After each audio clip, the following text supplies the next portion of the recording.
Hello friends, তো কেমন আছো সবাই? আজকে আমি বানিয়েছিলাম মিক্স ভেজ ফ্রাইড রাইস। খুব ইজি ওয়েতে আমি রেসিপিটা করেছি, তো তোমরা ভিডিওটা সম্পূর্ণ দেখতে থাকো। মিক্স ভেজ ফ্রাইড রাইস বানানোর জন্য সবার প্রথমে আমি এখানে বাসমতি চালগুলো জলে পরিষ্কার করে ধুয়ে আধ ঘন্টা মতো ভিজিয়ে রেখেছিলাম। আর এইদিকে আমি কড়াইয়ে তেল দিয়ে পনিরগুলো ভেজে নিচ্ছি।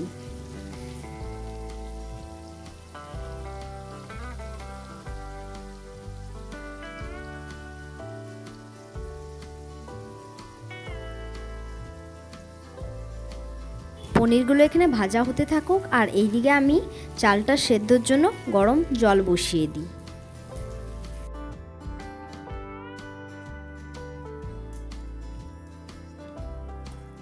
এদিকে আমাদের পনিরও ভাজা হয়ে গেছে, এগুলোকে আমি এবার তুলে রাখবো। এবার ওই তেলের মধ্যে আগে থেকে কেটে রাখা গাজরের টুকরোগুলো ভেজে নেব।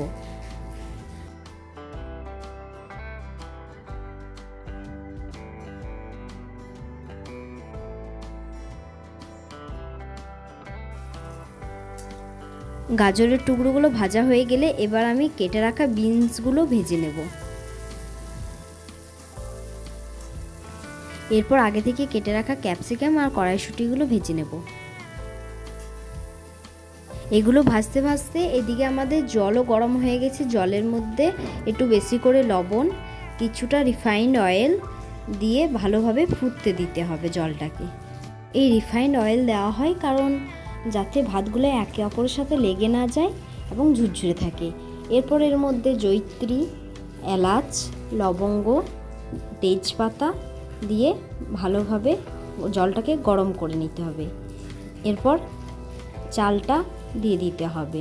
এখানে আমি দারচিনিটা ভুলে গেছিলাম, তাই পরে অ্যাড করে দিয়েছি।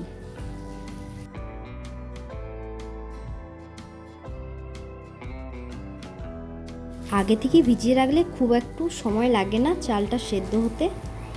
আর এইদিকে আমি কড়াই বসিয়ে দিয়েছি। কড়াইয়ের মধ্যে কিছুটা সাদা তেল আর কিছুটা ঘি দিয়ে কাজু আর কিশমিশগুলো একটু হালকা করে ভেজে নিতে হবে। কাজু কিশমিশগুলো ভাজা হয়ে গেলে এর মধ্যে আমি গোটা গরম মশলা দিয়েছি।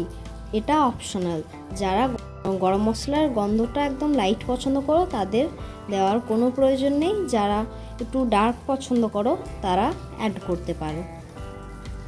এরপর কাজু কিশমিশগুলো আমি তুলে রেখে দিয়েছি। এবার এই তেলের মধ্যে আগে থেকে জল ঝরিয়ে রাখা রাইসটা একটু একটু করে দিয়ে নিতে হবে। এবার ওপর থেকে আগে থেকে ভেজে রাখা পনিরের টুকরোগুলো আর সবজিগুলো দিয়ে হালকা করে নেড়ে নিতে হবে। বেশি কিন্তু নাড়া যাবে না, বেশি নাড়লে রাইসটা একদম ভেঙে যাবে। রান্নার মেন যে উপকরণটি লবণটা এই সময় পরিমাণ মতো দিয়ে নিতে হবে। ব্যাস, তাহলেই রেডি আমাদের মিক্সড পনির ফ্রাইড রাইস।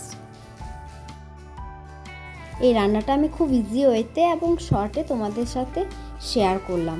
কেমন লাগলো অবশ্যই জানাবে এবং ভালো লাগলে একটা লাইক করে দিও।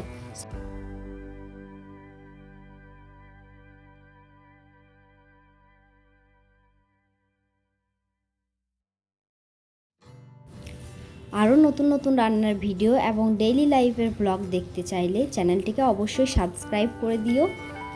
আজকের মতো ভিডিওটা এখানেই শেষ করছি। দেখা হবে অন্য কোনো ভিডিওতে অন্য কোনো রান্নাকে সঙ্গে নিয়ে।